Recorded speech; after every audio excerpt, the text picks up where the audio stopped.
Hi, welcome to another Corky Hale Show. Thank you for joining us again. Hopefully you have joined us in the past. So you know what we do. We do some exciting interviews and some music. We have a guest this evening who's going to tell you all about how to break into the movies. But first we're going to do a little musical number. One of my all-time favorites, of course, is Jerome Kern. How could it not be? Somehow Jerome Kern's songs seem to express what I feel. This one particularly. So here is I'm Old-Fashioned, Jerome Kern.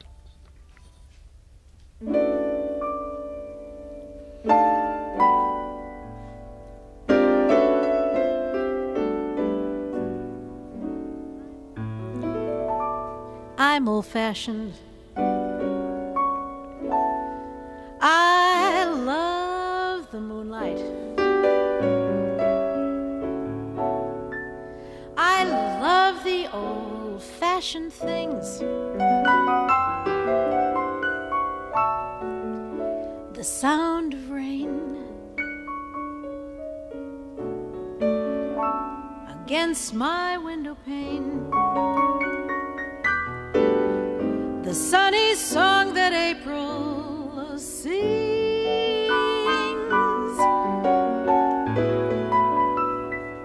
This year's fancies are passing fancies, but sighing sighs and holding hands, this my heart understands, 'cause I'm old-fashioned.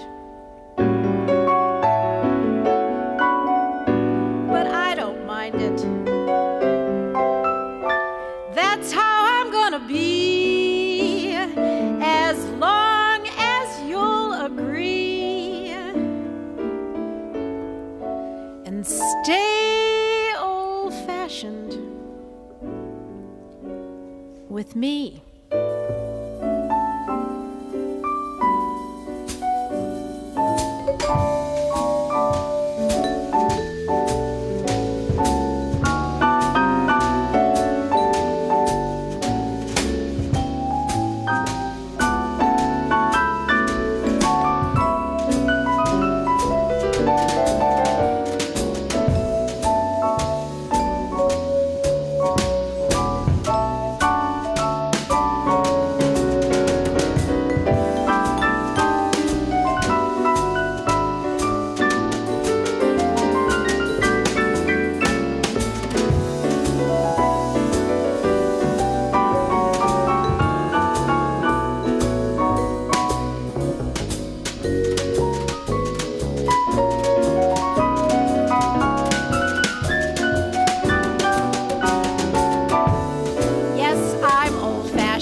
I said that applies to me, old-fashioned.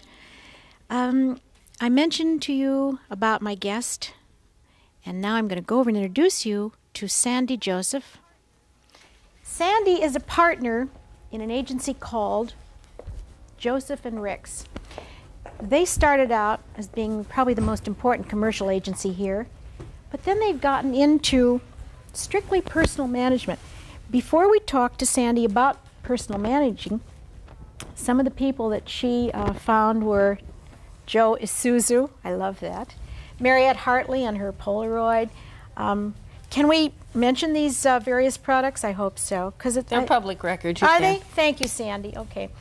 And let's see, Sandy, who else? Mark Harmon and Coors. Right. George Wendt at his Second City hangouts. And a friend of my husband and myself, David Doyle. Now, David does something interesting, voiceovers, right? You don't see his face, but you hear their Yes. voice, which is certainly a very important thing in commercials. And so now we've gotten over the commercials and we get into personal management. Before we talk about that, I want to tell you, as I said, Sandy and I both found out we're from these very small towns in the Midwest. Sandy, I don't know if it happens to you, but when I go back to visit, what they say to me is, if I wanted to go to Hollywood, how could I get into the movies and television?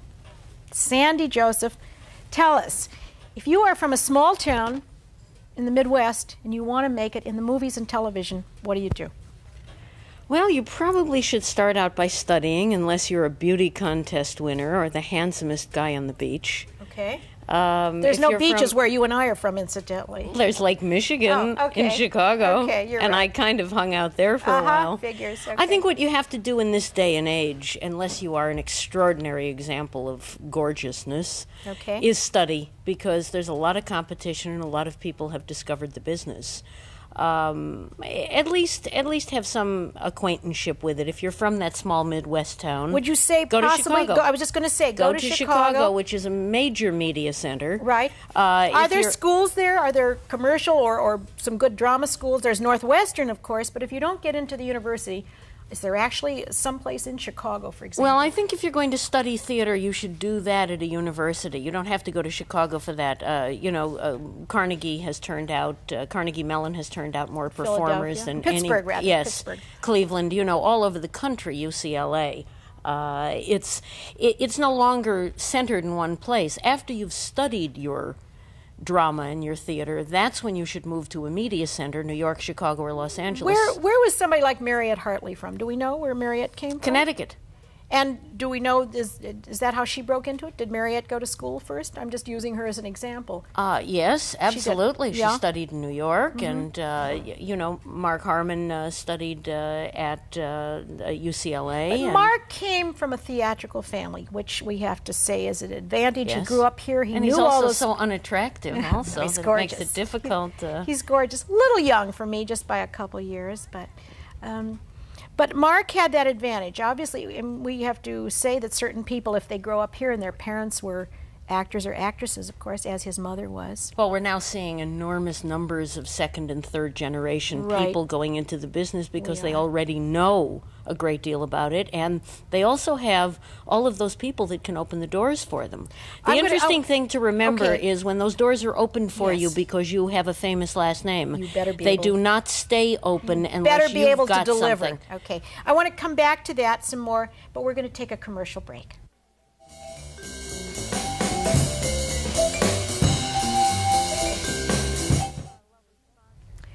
One of our lovely sponsors is Brian Lee Music. Brian Lee is a specialist in Yamaha, and if you heard that terrific electric piano that I was playing on, that is given to us by Brian Lee. Brian has just opened a new store on Ventura in Encino, and he has, of course, his other Brian Lee Music on Olympic Boulevard. So do stop in and look at his supply of both electric and acoustic pianos.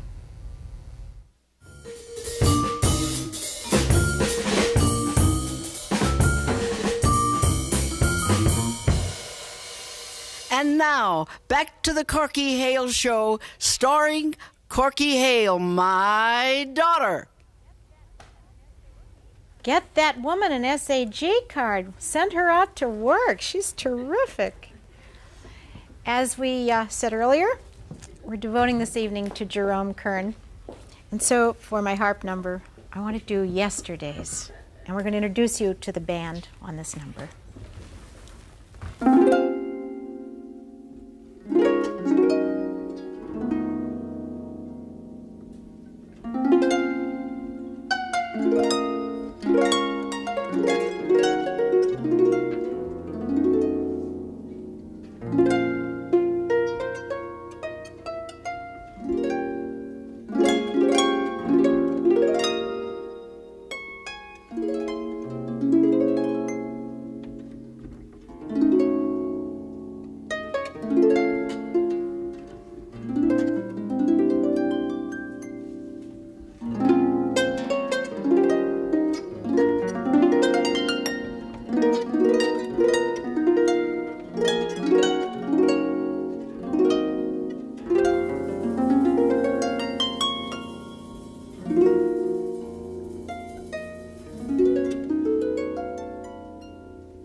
pedals on a harp.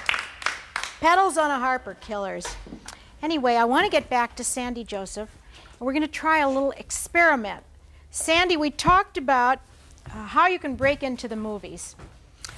We have a studio audience, and is there somebody in the studio audience that would like to come up and talk to Sandy about, there's a young man, bring him up. You would like to be in the movies and television, like everybody else, right? Sure. What's your name? Evan Arnold. Evan. Do you go to school? Yes, up at Berkeley. Okay. Evan, this is Sandy Joseph. You heard about Sandy? Nice to meet you. She just happens to have a script with her. And I just happen to have a paragraph that I've read over once. Okay. Shall we give it to Evan? Mm-hmm. Let Evan read this as though you were screen testing. Did anyone watch Primetime Live last week with Diane Sawyer's show? This is what they did on it. They showed people with screen tests. So, Evan, let's assume that this is somewhat of not a screen test, but you are in a casting director's office reading for a show. Read this, and then Sandy will give you some pointers afterwards. Is there anything about the character I should know? Oh, listen to him. If we knew, we would tell you. Okay. Just go ahead. What is this person that he's reading? Do we know? No. We don't know. Oh, Sandy is not okay. So we're just going to assume that it is a young man, a handsome young man reading. Well, your mother was so close to perfect, it was like living in a fairy tale. She took care of things, and you were such good kids most of the time, and well, I never got any practice talking about what people call the harsh realities of life. We all loved each other so much, and everything was going so well, I just thought nothing would ever change. She was Snow White, and I was Prince Charming. I know it probably sounds like a cop-out, but that's the way it was. Does that make sense to you? That sounds pretty good. Well, I have the feeling this young man has read a script before.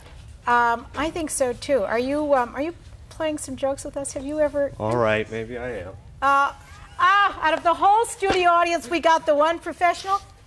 Evan, you know something? You look very familiar to me. Are you not on a show called Just the 10 of Us? That's right. I cannot believe this. Isn't that's a show on what, ABC? That's ABC. Oh boy. Okay.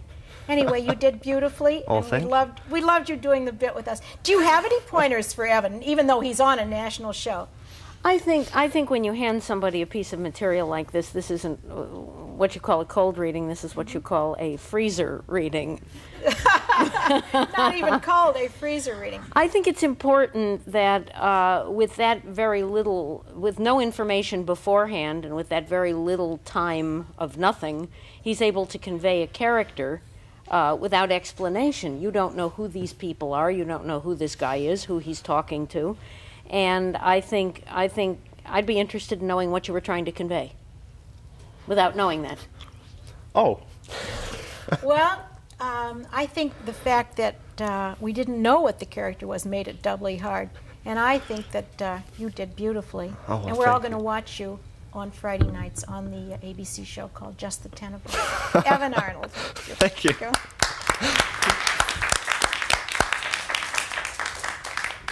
We will be back in just a little bit. Sandy, thank you so much for coming down tonight. My pleasure. And you and I will see each other in the Midwest, if not before. Oh, I think so. Okay, good. Thanks again. Okay. Sandy Joseph of the Joseph and Ricks Agency.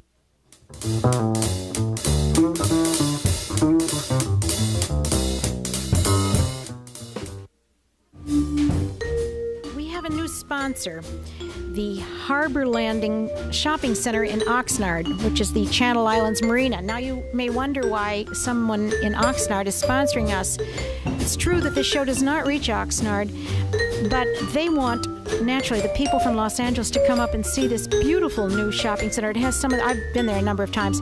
It has some of the best restaurants and some wonderful shops. So on your way up to Santa Barbara, or of course if you have a yacht that you want to pull into on the weekend, pull into the Channel Islands Marina and you will see this lovely shopping center called the Harbor Landing, and do try some of their terrific restaurants and shops.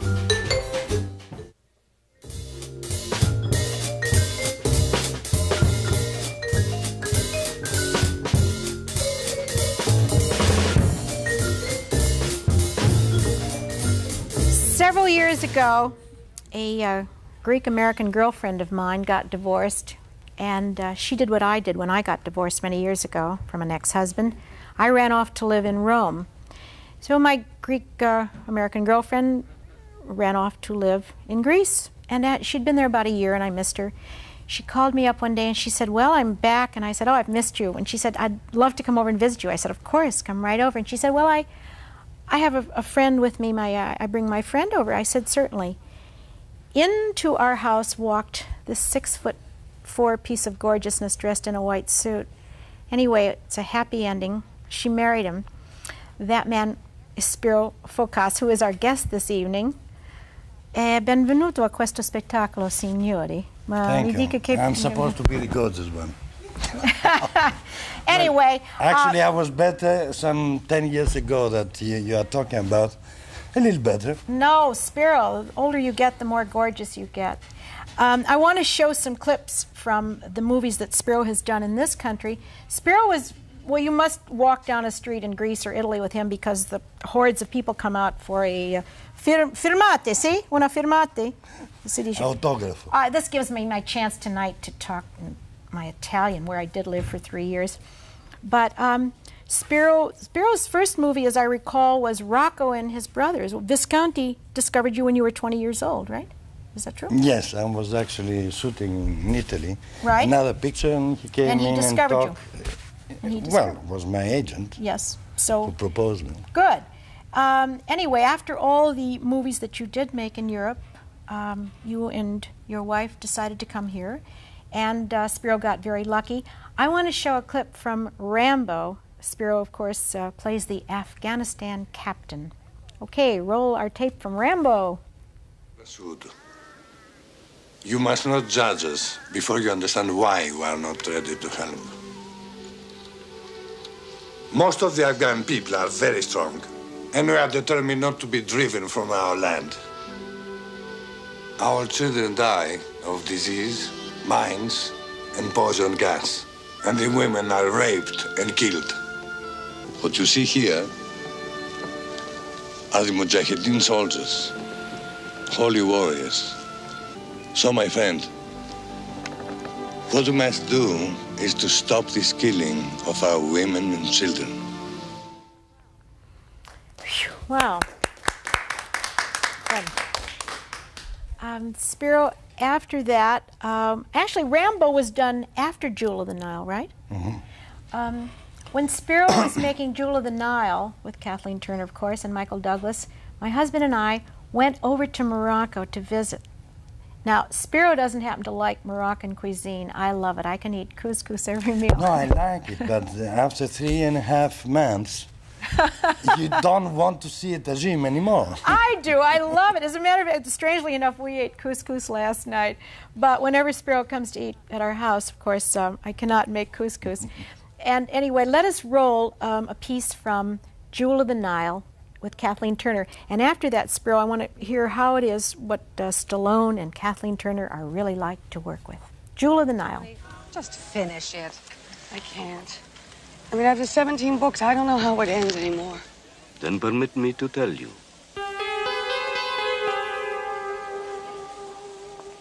It doesn't end. It only begins anew. Woo! Woo! Woo! The ladies, stand back, ladies. Let's start out with Stallone, because he projects, you know, a certain image of and I've heard that he's really a very, very articulate guy, knows a lot about art. What was Stallone like? Usually when they ask you how it was to work with this guy and that guy, you have to say, I like him. Right. But I really liked him, I mean Stallone, because he's a professional. Mm-hmm. He works very hard. Mm-hmm. He knows very well what he wants. And he doesn't talk like that. This is an act. I don't know why he does it.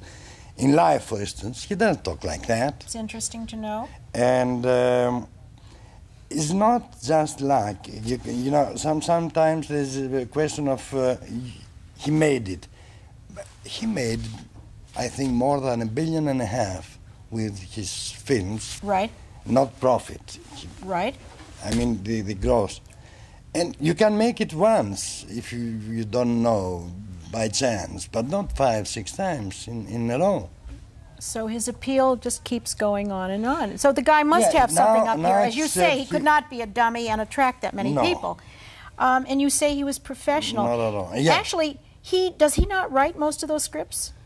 Yes, and I think he wrote the first Rocky. Of course, yes, he did write the first Rocky. The first Rocky. And he so got an Oscar. Right, and now he writes all his scripts. So the guy obviously has to be a very articulate guy. Yeah, there is a thing that's convenient, that he changes a lot. And for me, that English is not my language. Non è vero, signore. Come on, I barely make myself clear. No. And I mean, you go on the set and then it says, Spiros, this is changed. So you have, wait a moment. The last moment you tell me? So he writes scripts as you're going along? If it it's Greek or Italian, yes, I don't have any problems. But in English... No, your English is gorgeous. Are you kidding? It's sexy English. I think it's wonderful. Anyway, Spiro, on that note, I think that we are ending our show this evening now that you've put all those ladies in a romantic mood with that clip from Jewel of the Nile. I'm going to close our show tonight with a very romantic Jerome Kern number. You may dedicate this to your wife, who's listening at home, and I'm going to dedicate it to my husband. Are they listening together at home? Do we know? We don't know, but actually this number is for all the romantics who are listening tonight.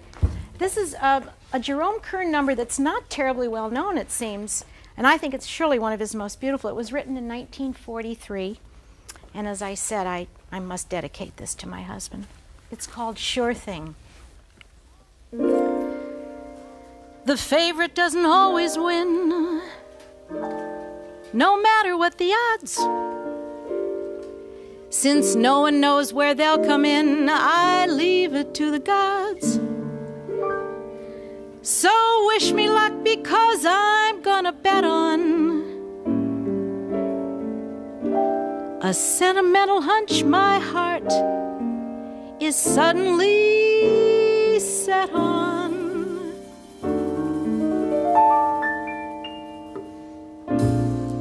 This time I'm sure I've found a sure thing in you. Something within tells me we'll win. Somewhere my heart has picked you out of the blue, and since I am just a beginner,